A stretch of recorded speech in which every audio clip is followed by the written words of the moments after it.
Hello,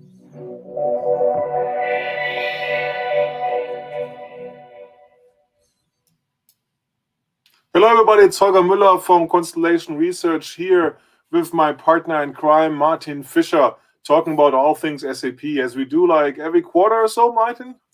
Yeah, almost every quarter. So I guess the last one was in November, if I remember right. So yeah, but there were so many things happening, especially yesterday, for example. So plenty of topics to talk about. And yeah, I want to welcome. It's also great. We have always something to talk about with SAP, right? yeah. We are never bored. That company keeps so us when busy. will I see the coffee corner in your video? I never see that. What's going on there? The logo? Yeah. Just the coffee or the coffee corner. Just okay. an empty cup here. Okay. So Martin and me decided not to speak about RISE SAP. Oh, no, just kidding. We'll talk about what we said the latest thing for last. What are we going to start with, Martin? So I just remembered back to our last conversation, and that was before TechEd. So let's talk a few seconds at least about TechEd. We will talk TechEd, right? Then we will talk. What are we talking next? So board changes, of course. Board changes, of course. Yeah, more recently, and then a small sentence about DSAG survey, which was just released last week, and then we will turn over to RISE with SAP. 5 minutes, and then open end on RISE, right? And if you listen to us, 10 people watching live on social, just put your questions there. We can see them here. Put them on Periscope or put them on YouTube. And let's go, right? So TechEd, right? The venerable event, it's back, right? We have a classic TechEd again. Jürgen Müller's show, right? The Müller show, basically. You were missing. No, not this Müller. It's the other Müller, the Jürgen Müller, the one who has to make the technology work at SAP, right? So I think it was good for SAP to have the event. Yeah, definitely. Not too much news, right? Really. So, which is the interesting thing from that perspective, right? The big news I saw was the new low-code capability. Which I have a special opinion about. So go for it. Who asked for this? just to be very honest, I know it's a very trending topic in the industry, but for me, SAP is just too late to the party in this case, and I don't understand why SAP didn't partner or extend the partnerships they already have in that area. For example, with Microsoft Power Platform or Mendix, which was announced years ago already. So why an SAP solution? So I don't understand that, because especially in the last years, it got clearer and clearer for me that SAP solutions are not on an island anymore, as they used to be maybe 15 years ago or 20. They never were on an island. Yeah, there was always partners, right? I agree with that. And that's the balance that SAP has to strike. You're absolutely right? Do I partner? Do I build it myself, right? And the big advantage of doing it yourself is, of course, more revenue, right? More lines of items to be sold, more share of wallet for SAP, and that's really what I think is the driver in these decisions. I'm behind on my video editing here, so I talk and we show you, but that's my bad. And I agree, right? It's a big thing, and we'll see that as a pattern, right? SAP misses something. Well, first SAP says that is not a thing. We have great solutions, so they miss something.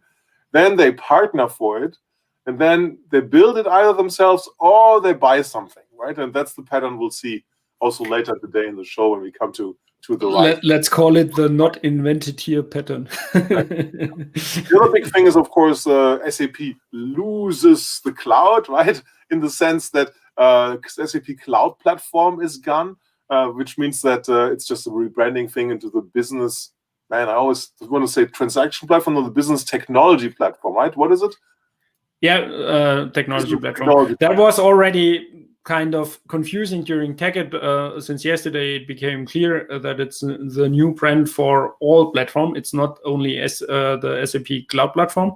So it also includes the on-prem platform, formerly known as NetWeaver. especially the ABAP stack. You can say that only in German because it sounds so funny, right? Alles, was der Müller macht, right? So everything is now BTP, right? It's good to see the umbrella message there, so no question. Man, I'm still behind on my video editing. I need some coffee. All right. Go for it. It's early morning. Anything else from your perspective? Pardon me? Anything else from TechEd from your perspective? The virtual experience was much better than Sapphire, but it, they had the learnings and they delivered. Let's call it like that. I'm wondering how it will look in future post-pandemic. I think, and I hope that it will not fully replace the on-site conferences, because the physical meeting is something I really miss. On the other hand, just the learning experience and to give lectures is also possible very important in the digital way. For SAP, no question about it. And yeah, it will need to be in person. And again, so let's see. Let's hope we get back to the new normal for events. All right, cool. Yeah. What's next? Yeah. DSAG or board changes? Oh, sorry, did I cut you off? Do you want to talk a little more about the TechEd, or we're good? No, that's good. That's all. So it's already 2 months. A bit more than 6 weeks now, but the news are already out there. Let's talk what's next. What did you pick? The board change again. So Adair Fox Martin will leave the board on the weekend, or if I got it right, so end of January. Mm-hmm. Another change out of a sudden. There's Scott Russell will replace her. And there are 2 women from Microsoft now on the board, which is also quite interesting. I think if you look at the changes, the cultural changes, and especially the changes in how they do sales and sell their cloud products, Microsoft is years ahead of SAP, in my opinion. Yeah, no, I agree. So never a dull moment at SAP, right? No year without a board change since 2017 or maybe even 2016, which doesn't necessarily have to be a bad thing, right? But it's an unusual thing for typically very stable, no changes seeing SAP, right? So that's an interesting thing. So by the way, my camera is fuzzy now from all the video editing, I guess. Sorry for that. I hope I have my analysis sharper than my video image here, but there's very little I can do with this right now. So really interesting in my view, not so surprising, not to be expected, right? Jennifer and Adair were supposed to be peers and a duo to run for years, right? Then it got disrupted with the McDermott departure, kind of like, and I can understand for any executive who is in a peer situation that when the other person gets picked, they might have hard feelings, want to go somewhere. Or when the other person then leaves, like Jennifer left, then why is not me? Why don't we do the duo thing again, right? So that might be in the back of Adair's head. So I'm not very surprised. The good thing is it's not that SAP missed their numbers, right? They even warned that they had good results. So she leaves on a positive note, and I think she will have a good chance to find a great job outside of SAP. So I'm a little hesitant. I mean, I know Russell a little bit. I think he's a great guy, but there's a fundamental difference of running a global company versus running it out of a region. If you come out of North America, you have the biggest region in your pocket and you know the people there. If you come from the smallest region like Asia Pac, then it's a question like, how do you learn, move to these things? So definitely a big ask. And that's the same comment to Julia White. I mean, Julia White is great. So many demos, so many difficult things done at Microsoft. I think she had nowhere to go at Microsoft, so she went somewhere else. I think it's a great challenge for her. She's North American, obviously, has only worked in North America in the Seattle area, and now working on a global company. Microsoft is a global company, but navigating SAP, I think, is going to be a different cultural challenge. So it will be interesting what to see. But I think it's a strong hire and beefs up SAP's marketing, which they need more than ever. And then SAP loves to steal from Microsoft, apparently, right? So they also hired the EMEA head of HR. And HR is near and dear to my other research area, so we have to mention that. So it's going to be interesting. SAP has no luck with the HR position. I think there's 4 or 5, usually, ladies who have led. I think it's all ladies who came and went quietly and were gone. So it's very hard to do this at SAP. Stefan Ries ran that for multiple years, but he was an insider again. Another sign that how difficult it is on the board level to join SAP. I will wish them good luck, and we'll see how they're doing. Anything to add on the board changes? No. So it was there were also some let's call it like second row changes. The chief marketing officer left and was replaced, and Julia White coming, right? Right. Just went onto the board, and there's also a new head of platforms. So Mr. Weingart. Oh, true. Yeah, interesting. I almost forgot that important thing, right? Coming over from Concur, right? So, yep. Yes, and former Oracle employee, if I got it right. That too, yeah. No, and he's a good person. I think he knows what he's saying. He managed to get the dispensation for Concur, not having to go on the SAP über alles Marsch, right? So no HANA, no cloud platform, or now BTP, no analytics for Concur with the dispensation that is consumer-like, but also the implicit acknowledgement that the cost structure of those SAP things don't work for a consumer or Concur-like part, right? So, yeah, it will be interesting to see what he can do. Definitely will help. And what you always have to keep in mind also is, like, with Corona, executives can't travel as they want. North America is very important. So now they have Julia White here, but she's new. So that gives them also a North American executive on the platform side, which I think is very important, because US customers more than ever want to see a US person or North American person or local person talk to them about what they're buying, what they're using. Cool. All right, DSAG, right? Yeah, they published their group, right? For those who don't know the acronym, yeah. Sorry for that. Yeah. Don't worry. So they published their annual investment survey last week, and it wasn't a big surprise for me, because I feel that, or I see that at customer side every day, kind of. But the majority of SAP customers say they kind of postponed the S4 transformation or migration, however you want to call that. One reason might be COVID, of course, because it's still uncertain times. We are again in a lockdown here in Germany since mid of December now. It will last at least till mid-February. So of course companies can work, but all the retailers are closed since mid of December. The whole restaurants are closed since beginning of November.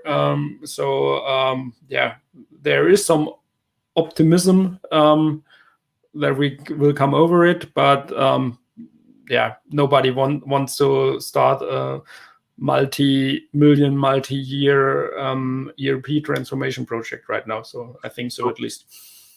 Which is the major challenge for the overall industry, right? And I personally, I'm kind of like a little bit disappointed by the system integrators, right, who are always great and pride themselves on their specific methodology, which if you look at them in detail, they're not so different anyway. It's about requirements and getting the software live on those requirements.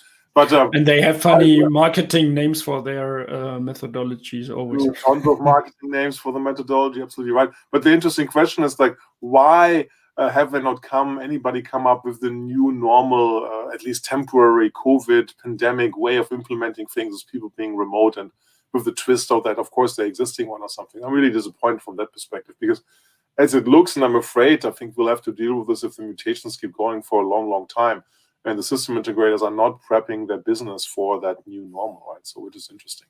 And those are the people who advise companies about digital transformation. I would expect them to come out and in a beauty contest, look at my new COVID methodology in summer or so last year. But the interesting thing is, right, no investment, that's an important thing. And that leads perfectly, I think, into the RISE topic, right? Because RISE is really all about getting S4HANA Cloud, not just S4HANA, into the SAP install base, right? How did you see the event starting out, Martin?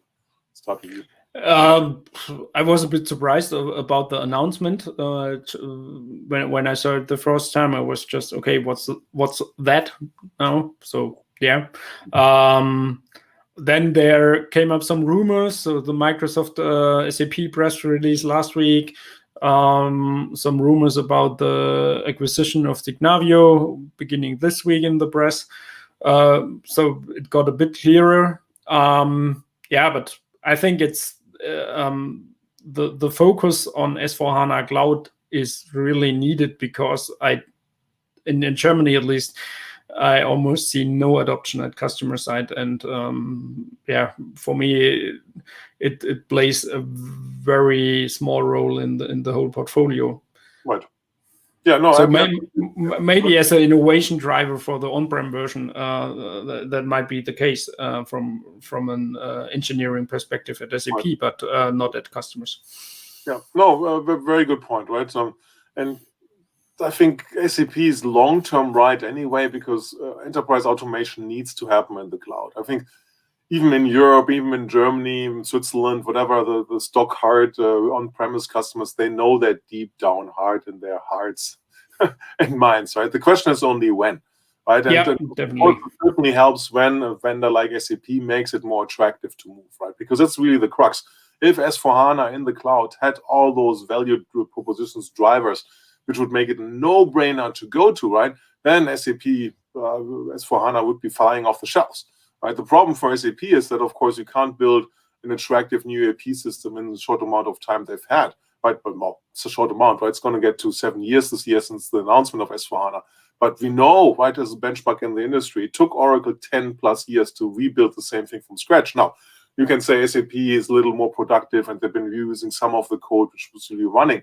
Possible, right? But then they will end up at 8-9 years till they have the same value proposition of what ECC had. So that's the key thing. But SAP is basically sweetening the deal, right? So first of all out of the book, school book event, right? Much better digital event than Sapphire, certainly. Less virtual, right? So more just one background, less holograms, no question about that. Unfortunately, pretty much only, again, European customers, right? Relatability for the North Americans. Maybe that was by purpose, because North America does cloud more readily anyway. The adoption problem is really in Europe. But really, what does SAP make better? Schoolbook event from a performance of the event, and then I have acquisition news, and I have the major partner use, right? And of course, Teams, which is the main part, which Microsoft wants to sell, SAP wants to sell, is a major player in COVID times, no question about it. And then back to the pattern we said before, right? With building low code, right? And in the low code part, it became build, right? In the process mining part, it became acquire, right? So it was, it's not a thing, this process mining thing, we missed this process mining thing, we're going to partner, right? They used to, it is a product, maybe it's off the list already, of process mining with Celonis from SAP. So, but this might be gone. And now you acquire and you get in the market with Signavio, right? So, and that are the shiny things, right? The specific interesting thing, but little details was known. SAP is really ready to help the customer, not just from a migration perspective, but also financially, being ready to move some of the maintenance revenue into subscription revenue, right? Which is an interesting thing to make it financially more attractive. That's right. So, but just to have a brief look back to the whole event. So after this hour of videos with Christian Klein and his guests, I was kind of confused. So it took me some time of preparation today to get things a bit more sorted out. That was a bit confusing. The message for customers were not that clear, and we had in the German community, we had a watch party, so doing a Zoom conference and watching the event where we were about 30 watchers in the end, and it was all the same for us. And so the usual community suspects were in there, for whom I would say they are all very deep into the topic, and most of them were confused in the end. And that's, from my point of view, not the best marketing SAP does, because usually customers are not that good informed as we are. Just to be a bit... if they will struggle to figure out what RISE is, it definitely is going to be a struggle for customers, right? No question about it. SAP will have to make this clearer and more tangible going forward. And the big question is this going to be enough? And that's what only the next weeks and months will show, when the SAP account managers and more talk to their customers, and more clarification comes down from SAP in the specificity, right? But that's a big question. Will this be enough for them? What do you think? Do you think it's going to be enough to get, especially the European customers, to adopt more cloud? It depends. So the focus, if I got it right, is on S4HANA private cloud, which offers a bit more freedom for the single customer to do whatever customizing. That's a very good sign, because I think the just public SaaS solution didn't fly in Europe, at least. And so I was also a bit questioning the customer stories which were presented. So the numbers which were presented of the numbers of ERP systems, that startup, I forgot the name, from the Netherlands, if I got it right. Sustainable something, eating, living, right? Yeah. Yeah, they said, okay, we have 450 employees and we run already 3 ERP systems in year 3 after founding the company. Okay, there's something wrong, in my opinion. No, they're the massively growing startup, right? They're well-funded. Yeah, but why do you invest in 3 ERP systems? Sorry, I don't get that. But did they already have acquisitions or whatever? So I don't know the company, so I was just questioning that. Sorry. And with Siemens, living in a vegetarian world. Yeah, that's actually true. We out ourselves here. Yeah. and the second story with Siemens. Okay, I'm sure there is space for S/4HANA Cloud within Siemens. There might be smaller subsidiaries who will be able to use S/4HANA Cloud right away, but it was more presented as Siemens will move their big ERP ECC systems to S/4HANA Cloud, and this is something I really question. I don't know it, but I can't believe it. Yeah, that's a big ask, and probably one of the last ones moving, given of their customization in the past, right? So, very, very good point, very relevant point. I totally agree with that.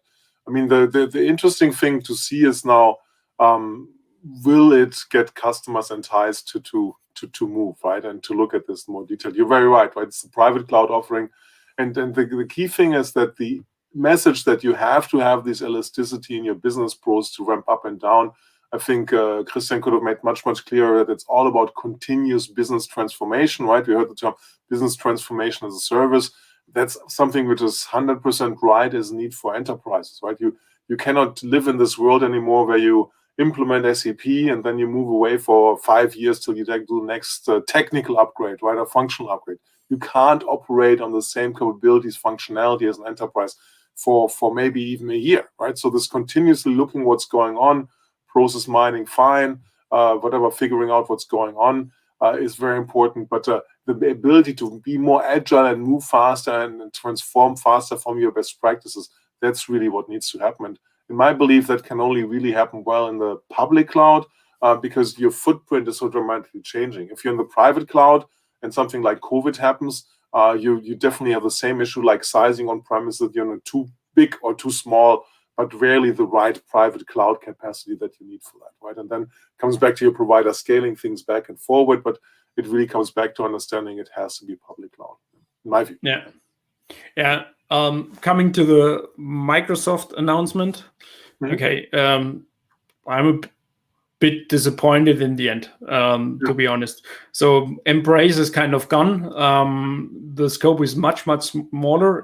It's not about Microsoft 365 integration. It's just about Teams integration, which is hard to separate, in my opinion, from a technical point of view. But I'm really wondering how it will look like in the end, and we will see how this we can have move forward. Because RISE is supposed to be a continuous event, right? In the spirit of continuous business transformation, right? I don't know what's going to happen. There should be 4 RISE events in a year, right? So Satya has to come back and announce then Word and then PowerPoint and Excel.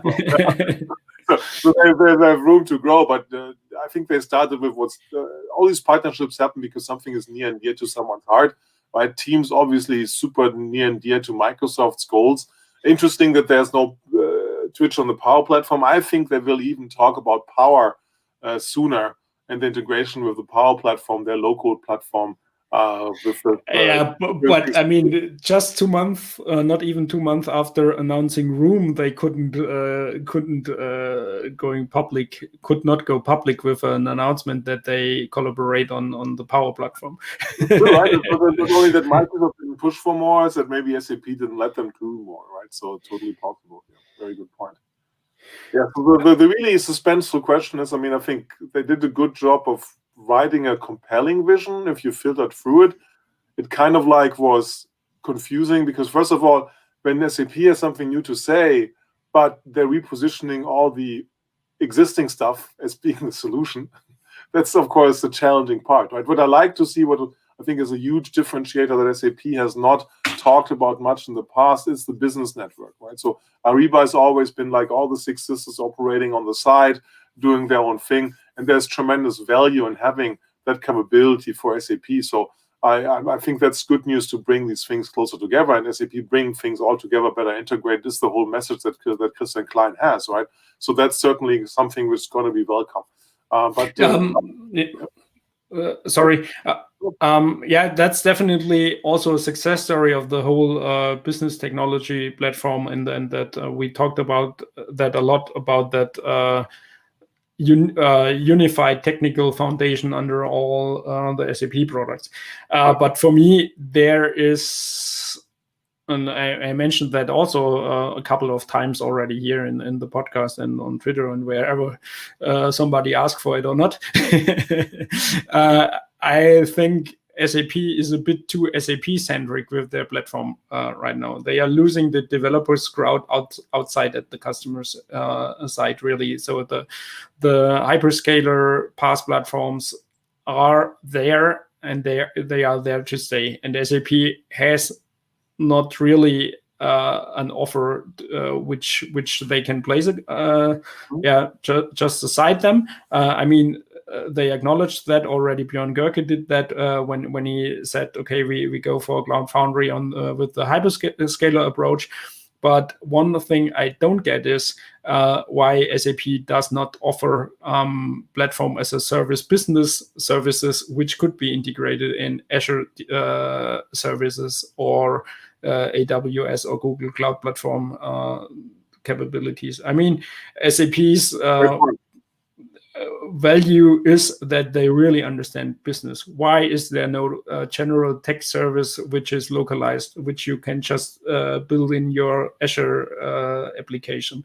Why is there no GDPR service, which I don't actually know about the current state, but they had it once at least. Yeah. And those are things AWS and Azure and Google might not have on their top priority list because it's multi-purpose. Their platforms are more multi-purpose than other things. And SAP is the business technology company. That's, for me, very clear. And they miss out that they enlarge the developers crowd. I mean, from a just business perspective, looking at the numbers, I can understand that because they might not sell that much more at the moment. But for me, being in that community now, or working with SAP software since 20 years and being active development community member since more than 10, I really see that there are less and less young guys joining that, and girls, of course, even lesser joining that community. And that's something which is very close to the future success of SAP. That's a very good point, right? It's a change in the proposition. It was not about attracting any developer kind of like it was under Björn Görke. It's more about the business application developer, and SAP is not showing really new things. So obviously there's a staling in the SAP developer force. There's no question about it.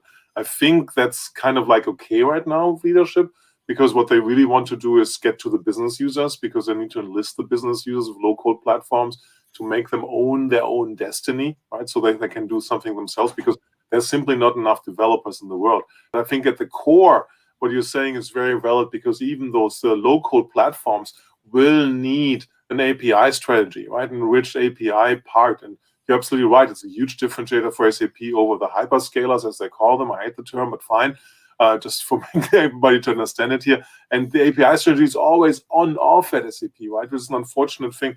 And deep down, the problem is, in my view, being a former application developer at SAP and Oracle and so on, once you publish those APIs, right, they become something rigid, right? You can't change them, you can't move them anymore. And there's this intuitive fear of doing this as a commitment because it bogs down resources. And you don't have the flexibility to do what's coming next. And that's the big problem, because S/4HANA has to morph and change things. So SAP doesn't want to sit on 2-3 generations of different UIs and for people building stuff on the old stuff, right? At some point, they have to say, we have enough of the new stuff. And things, a perfect example, GDPR service, absolutely great, right? It's constantly evolving and moving, hard to keep up to speed. Why not monetize that service to their customers? Absolutely great example. But this, I think, is the reason for the hesitance. I think every ERP vendor needs an API strategy. They're all behind on that for exactly that reason, because the business process uncertainty, they don't know what business will be doing in the 21st century in the cloud. And SAP has a big advantage because their big customers have not moved to the cloud. So they're not going to say, how I'm going to use the infinite compute capabilities of cheap compute, of almost no cost storage, and so on. How is it going to affect my business best practice? And that's what SAP needs to learn and needs to hear, and then build into standard software in the next 5, 6, 7 years. And I think that's the reason for the hesitance on the API side. But very good point. Yeah, and on the other hand, I also, so just to close that development and developers topic, I also miss that SAP offers more of their technology portfolio for the public crowd out there, like they did with open sourcing UI5, for example. Yeah. They are missing that people start to educate themselves with SAP technology, because you can't just go and do something for your sports club with SAP technology. Okay, you can't do with UI5, but backend is missing. Why not open? Absolutely right, Martin. You're pretty right. But what is happening, right? There's a new portal concept, right? A new portal for putting everything in front, a new universal inbox. I'm sure they're going to change that UI, right? So as a developer in the UI says that I don't want to publicize that old UI because I'm working on the new one, and the new one is going to solve all of this, right? So if the ground is shaking, API strategies are difficult to pull up, right? And nobody wants to maintain double APIs. That's the problem in my view. Yeah, of course. And I see another trend at customer side. They use SAP only as the backend, and just using the services, the APIs, which are there. So some are there. It's extremely dangerous on the flip side, right? Because we know in enterprise software, if you lose the clicks and eyes of the user community, you always lose in monetization, right? So anybody that's right. relegated or only running in the background, right? So that's something SAP needs to balance. But right now, the balance is completely tilted in owning the experience, and they need to do more. They can monetize more on the API side, in my view. Yeah, that's absolutely, I fully agree with that. So SAP just behaves at the moment like they are still on an island with no other applications behind with another technology stack. And that's not the reality out there at customer side anymore. They have something on the integration cloud capabilities, or the integration capabilities of Cloud Platform, whatever it's now in BTP. To be fair from that perspective, even third-party integrations. So I think they're acknowledging that, but that's the classic bread and butter integration. That is not what you were saying, like to build a meshed up application which might mix content, God forbid, between SAP, Oracle, and Workday into a Teams application built on Power, right? Where the people are, where the people do their work, right? Those things are not possible yet, but I think going to be very attractive. So we'll really see what's going to happen this year, because they also have not published, last year they had a published roadmap for integration. My bet is we haven't hold them to feet to the counter, say, did you deliver everything, right? Is everything there? And they said and acknowledged it's not going to be a one-year journey, and this is fair and right. So what's on the integration agenda this year, right? So there's some things missing. And RISE doesn't have an integration offering run necessarily, right? It has a migration offering. Despite Teams. Exactly. Cool. I think we touched all the major things. Do you still want to bring one thing up, or? Yeah, I just want to say 2 or 3 sentences to the Signavio acquisition. I think actually it's a good thing because the process mining capabilities might make it easier for customers to make the S4HANA business case in the end. And okay, you mentioned the Celonis partnership. I wasn't that aware about that one, but it's a SAP Business Process Mining by Celonis. Yeah. But I was rather thinking about the solution manager capabilities in this area, and they were never that satisfying. I think it was almost like flying blind for SAP customers. So I think now with the process mining capabilities, that might make it easier to find a way to make a business case out of an S4HANA transformation.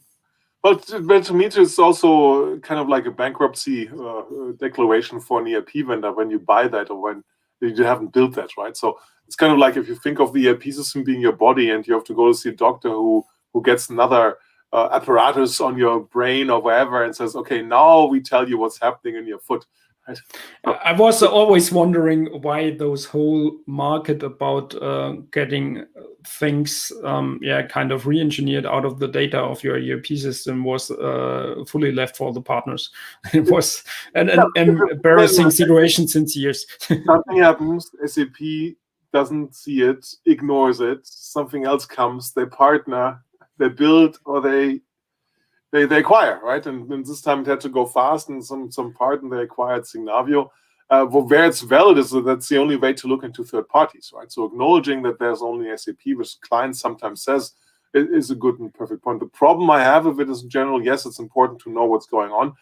Really what you want to solve and what you can solve now is the whole insight to action, right? Something, you see something has to happen, right? Instead of like jumping in teams now and saying, oh my God, the warehouses are full, or the drivers are not showing up, or we have leaveness of sick and figure it out in our process mining. No, what is the action? What needs to be happening, right? Instead of like, and this is important for the overall decision velocity of a company. How quickly can I react and move things, right? And that's really the question: how quickly get I that back when I see something, I decide to act and put in transaction system, which ideally would be already known and understood and running from deep learning in a self-driving, autonomous way.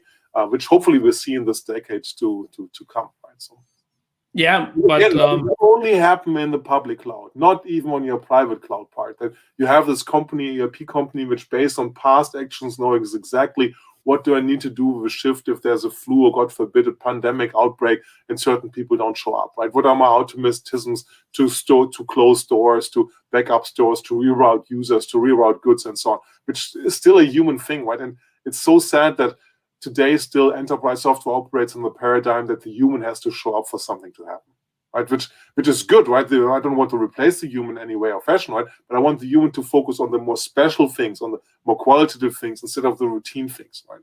So that's really the hope I have. But for that, the analytics part, the insight to the action have to come together, right? And ERP systems are the action machine, right? Unfortunately, they missed the process mining part, but how it's going to come together if now you put process mining into everything and then show up, look at the nice pictures. But okay, we'll see what SAP does with it.